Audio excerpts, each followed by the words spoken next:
Hello and welcome. This is Rattansi and Rebwar Ridley joining you from on board HMS President in the heart of the English capital.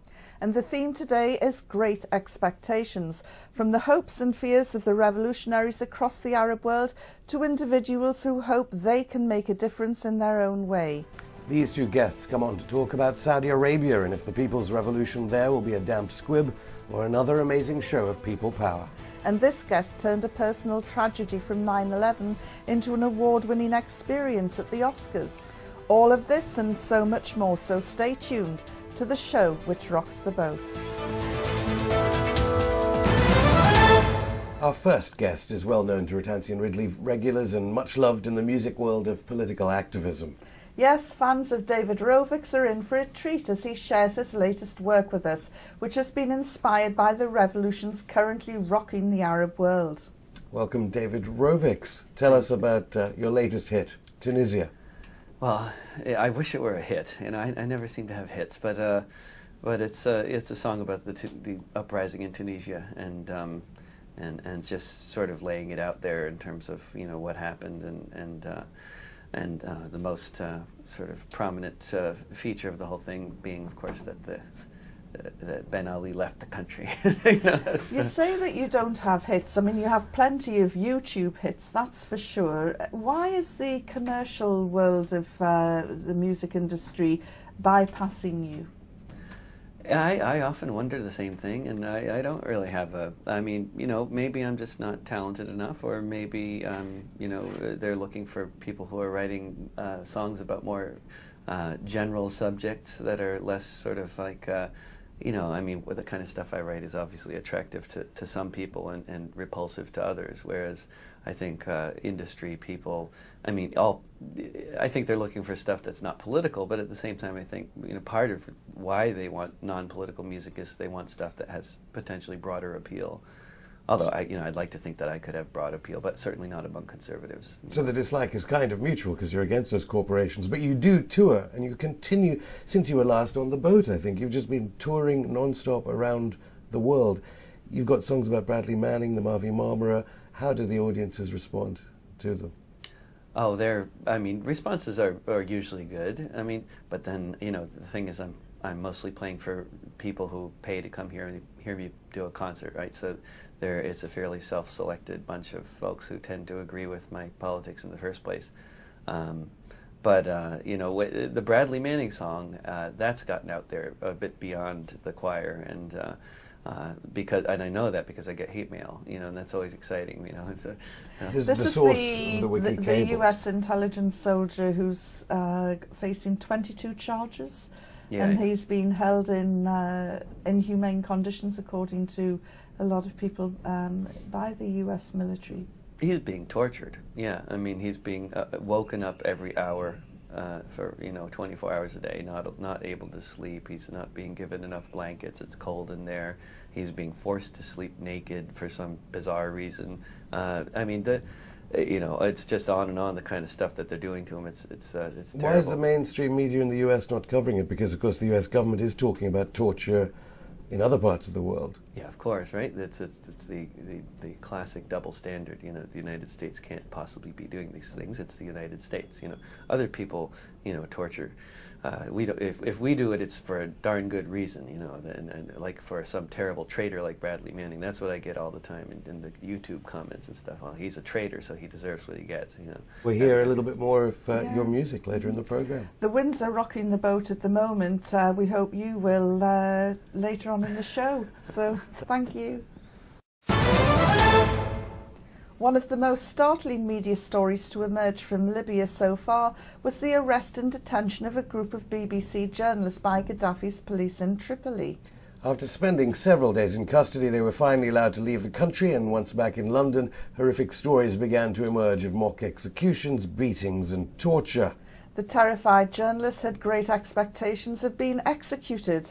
Our next guest, Dr. Rebwar Fatah, is founder and managing director of the Middle East Consultancy Services. He talks about the dangers of dealing with an unpredictable regime like Gaddafi's.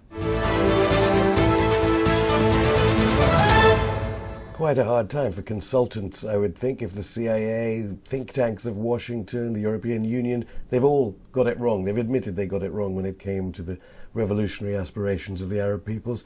How do you go about your daily job of advising NGOs, companies, what is actually happening now?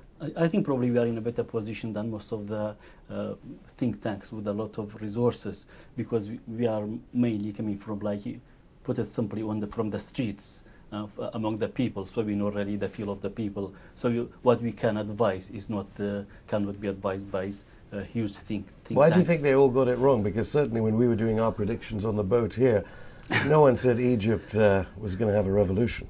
Well, I thought it's going to. When it happened in Tunisia, the next stop to me, it was Egypt, and it did happen because Egypt was, okay, from the outside looks very stable, but really on the streets you can tell the poverty, the corruption, But what about social Libya? injustice. You know, I mean, Libya is totally unpredictable. It's run by a leader who is unpredictable.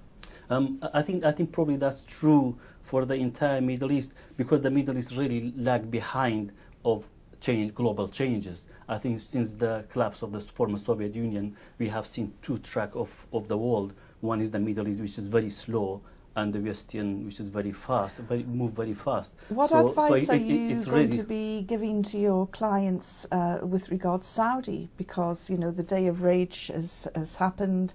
There'll be a Day of Rage this Friday. How stable is Saudi Arabia? I think I mean, from the Western point of view and from the international community, we have to think about a different model looking at the Middle East. And that model is whatever we think is fair for the people in the West should be fair for the people in the Middle East. But the oil company chairman and, I don't know, arms sellers that watch our program will be saying, should they disinvest from Saudi Arabia? Obviously, no one is going to disinvest from Saudi suddenly in the next few days, No. or Bahrain. You would be No, advising them. I think they shouldn't disengage. That's not that doesn't help, because it doesn't help the international community. It doesn't help Saudi Arabia. But they have to think about a different model in running, in dealing with the Middle East. Now the model is very simple. You have one person, and you have all your contracts with that person, and there you go. You are a happy man. But that's changing. So those British and American and European companies are in deep trouble then. If they're thinking they can do business with the previous model is wrong. Now I believe that the Middle East is going to change, and instead of dealing one individual, they have to deal with small private companies, not one, not two, maybe many, and that's maybe more difficult way to do business, because it's easier just to deal with one person, one contract, one pipeline, not hundreds of private companies. So they should. What really about retribution against companies that were supporting the previous regimes? I think probably that's a corruption should not be forgiven. Of course, crime should not be forgiven. If these companies manage to create these, if I may say, dictators or totalitarian system, of course they should take the responsibility. If for example, a company involved with a military coup, wherever it is in Africa, in the Middle East, they cannot just go free.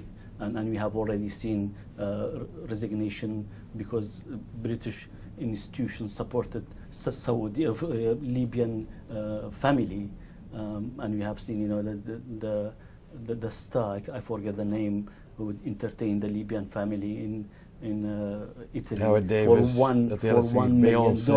Yeah. I mean, these are all things in the past, and we should be ready more responsible. Chickens coming home to roost. But thank you very much for your views. Thank you. Thanks.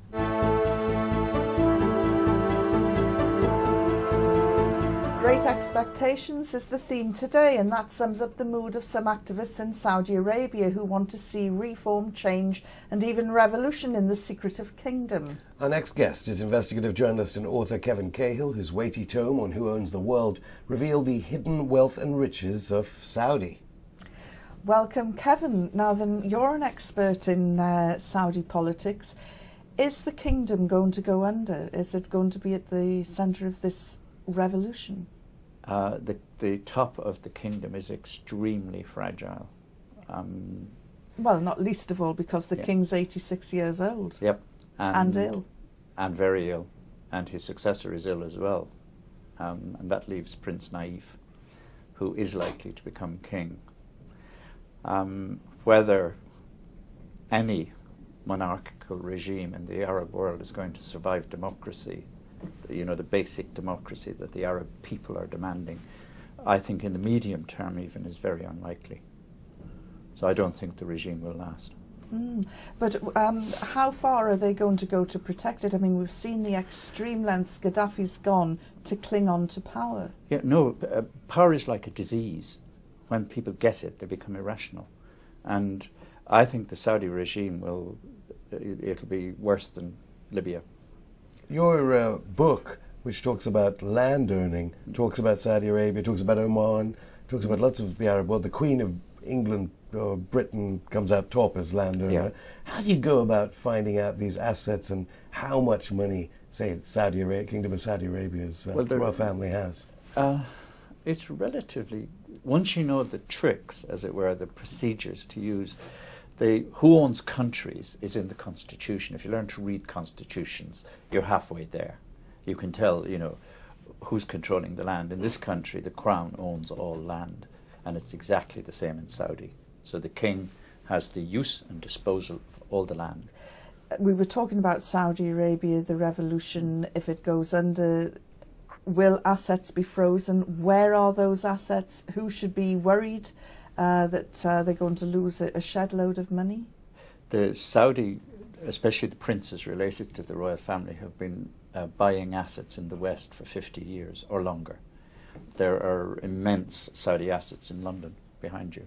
There are huge assets in Spain. Khashoggi bought most of Marbella, all of Marbella that was for sale years ago. I don't know who owns it now, but Khashoggi had it for a bit.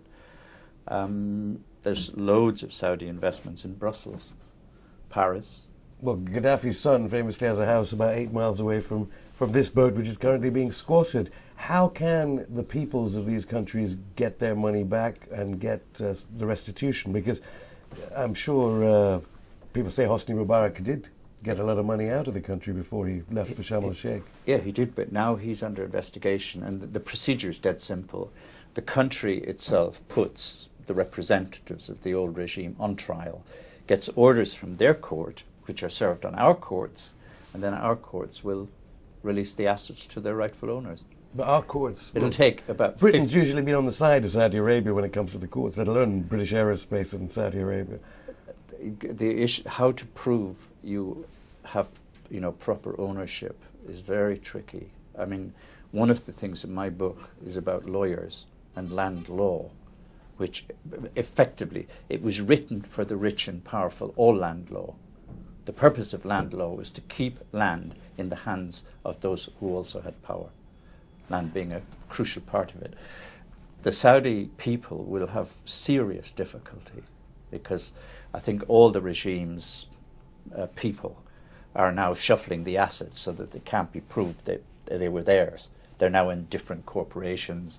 They'll be registered in Liechtenstein, the Grand Cayman Islands, wherever. Good news for your book, for anybody who wants to do some research on where the Saudi wealth is. Yeah. Kevin Carhill, thank you very much. Thank you very much. Thank you. Great Expectations were perhaps not at the top of American Kerry Lamack's list when she teamed up with Jordanian Ashraf Al-Khalid to make a film about the cost of terrorism after her mother died in the horrific events of 9/11. The pair produced a documentary which was nominated in the prestigious Oscars earlier this month. Kerry's mother was a passenger on board one of the planes which slammed into the World Trade Center on 9/11, and Ashraf lost members of his family and friends in an Al-Qaeda bomb planted at his wedding in Jordan some years later. Welcome, Kerry, to HMS President. I suppose the first question is, were you surprised about the reception of your film, given that there's been a lot of criticism of films about terrorism or portrayal of the reasons for terrorism within the corporate media in the United States? Well, I'm not surprised because perhaps I'm just an optimist at heart, but we did a documentary that showed the true horrific nature of what it is to be a victim of terrorism. Because unfortunately, so many people only hear the terrorist point of view. They don't get to hear the side of the story of the victims and survivors. Now, you were rubbing shoulders with the Hollywood's biggest and finest, and this was a totally new experience for you. Do you think because you went in with a fresh insight and a personal experience that gave you the edge for your documentary? Well, we hope so. I mean, in working on our documentary about victims of terrorism, we knew we had a lot of angels shining down on us from up above and wishing us well. And we were just so thrilled to be nominated. Whoever thought a group of terrorism victims were going to get to go to the Academy Awards? But there we were, and we got a great opportunity to talk about our story, because we really want to make sure we focus on the victim side of it. Because, as I said before, you always hear the side of the terrorists. And we just thought, well, if they're going to make movies and videos, why shouldn't we do the same thing? Well, that's great. But out of this has come this global network. Can you tell us a little bit about that? So we've created the Global Survivors Network, which is a group of terrorism victims from all over the globe. And our goal is to speak truth to terror, because we feel that no one's hearing our side of the story. And it was created after the United Nations held a symposium on supporting victims of terrorism in 2008. And I was lucky enough to meet victims from around the globe whose stories will break your heart every time you hear them. They're just horrific. Of course, the US government now and the previous US government would say they were always listening to you, and in fact they took lots of actions because they knew the full horror of terrorism. Well, it was not just the U.S. government that we're trying to reach out to, though. It's those who might be sympathetic to the grievances expressed by terrorists. We want to reach those people and say, well, you might have grievances against whether it's the American or the UK or any country, but you should not kill innocent people to address those political grievances. There will be families in Afghanistan who are watching this, who are grieving very recently from American and British bombs or NATO bombs which have killed members of their family. The UN has debated for many years over what constitutes terrorism, and is there such a thing as state terrorism, individual terrorism? Is it all the same? Well, you're right. The UN has debated for years and years, and yet when I went to their symposium on supporting victims of terrorism, when I represented American victims, and I met victims from around the globe, we weren't there to debate what terrorism is. We know what it is. We're there to make sure it doesn't happen again. And for me, that's the best way to honor my mother, to honor Ashraf's father, to honor the parents of his wife, all of whom were killed at his wedding. That's what we need to focus on, not defining You don't see any words. problems about blanketing this all as we're all in this together as victims of terror and somehow depoliticizing it? When I hear that a funeral's been bombed in Pakistan yesterday, when I hear that more weddings are being bombed, that school children are being killed, I just want to keep saying to those families, I want to do whatever I can to make sure it doesn't happen to you again. And I'm finding partners around the globe who have the same ambition. So I think we're very lucky to have banded together. Thank you very much. We look forward to watching your film, and thank you. Thank you. Our final guest is Saudi dissident Dr. Mohammed Al-Masri, who has spent his time in London in exile trying to bring down the Saudi regime. Now it appears that the disgruntled Saudi youth may have upstaged him, using social networks to start a revolution. Welcome, Dr. Masri. Well, high hopes, great expectations, or is the day of rage going to be a damp squib, and will the Saudi revolution come to naught? Hopefully not. Obviously, the regime has hyped the ante so high by mobilizing its rented scholars for dollars, by threatening the public, advising some minor scholars even to use such a language, like a man called Dr. Saad al-Break spoke about that the general security is more important than crushing some skulls. He used that word exactly, سحق بعض الجماجم, which is a very threatening statement which never heard in Saudi context. We have now Al-Uraya Street in Riyadh, which is a main street full of buses of the security forces, and they're training publicly, terrifying the people, intimidating them. But surprise, surprise, the people of Mecca, who are supposed to be docile and cowards, demonstrated in front of the Holy Mosque at Mecca. So that Nobody knew. It was a surprise. No coverage It here. was no coverage yet. It was a shock for everyone. So I think the people have discounted all these intimidation attempts. What about the Saudi royals? I mean, how are they reacting? You've mentioned the so-called scholars for dollars who are issuing fatwas saying it's a ram to demonstrate. What about the Saudi royals? Are they worried? They are extremely worried. I received a message from some insider there that they are in a state of high alert. They cannot sleep. They have very bad nights. Now, I made reference before to the youth who are using the social networks. You've been broadcasting from is it a pirate radio station from your No, it's not a home pirate. It's a proper radio station, and it is going through the internet. It's perfectly legal according to the laws of the internet and so on, which is beamed up not from the UK because the legal situation does not permit, but elsewhere in Europe. And obviously the authorities here and elsewhere try to undermine it, to disturb it, to block it, to get the supporter and jail them, etc. Partly they succeeded for some time. Now they are not succeeding. Tomorrow they may succeed. It's like a wave in, wave out. That's the way struggle. I'm just wondering if the helicopter overhead is another part of the campaign to silence there you. are helicopters Most likely overhead. it is just for I the mean, traffic. what do you think these days? I mean, you've been harassed, some might say, linked with Al Qaeda, linked with the Nairobi bombings. What do you think now about the fact that the countries that have been harassing you seem to be making U-turns onto your side all of a sudden? All the Western countries, they are trying to make U-turn, but they are in a historic dilemma like Al Saud. The Western countries, these are well-established societies. They are quite sophisticated and advanced relatively to the third world. You could imagine something better than that. Maybe the Roman Do you Empire. think they'll need you to advise them now?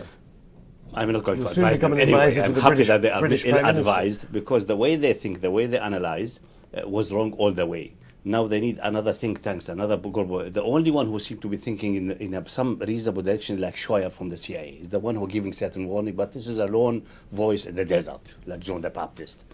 And this is not enough. They need think tanks to analyze policies, philosophies, work on them for a decade, and then the public office holder will digest them and turn them into politics. But we don't have decades left. So the current will go against them and they will be facing a historic I'm sure dilemma. we'll be inviting you back again to look at the aftermath of these days of rages in and Saudi. hopefully it will be a positive aftermath. Thank you for coming on board. Thank you.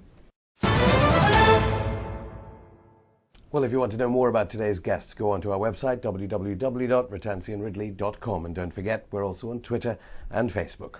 See you at the same time, same place next week, and let's hear a little of that Rovics number now.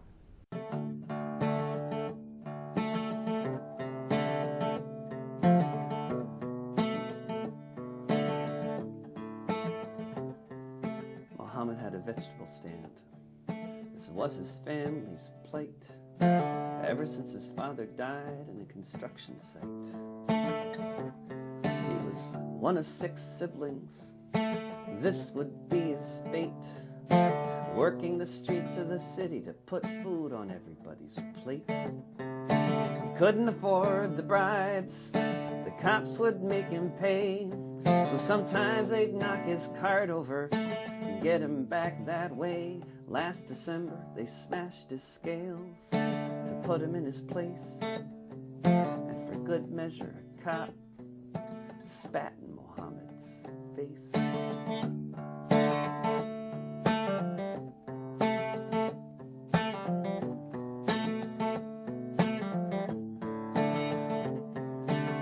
He went to see the governor. Maybe there was something he could do. Word came from on high, we don't talk to people like you. Muhammad Bouazizi was now living on a wire. He went and bought some paint thinner, set himself on fire. Word spread through the region, and soon you'd hear the same. Proud and desperate people going up in flame. Sometimes windows open, sometimes the floor it creaks, but no one knew what would happen in only a few weeks when the dictator ran away. When the dictator ran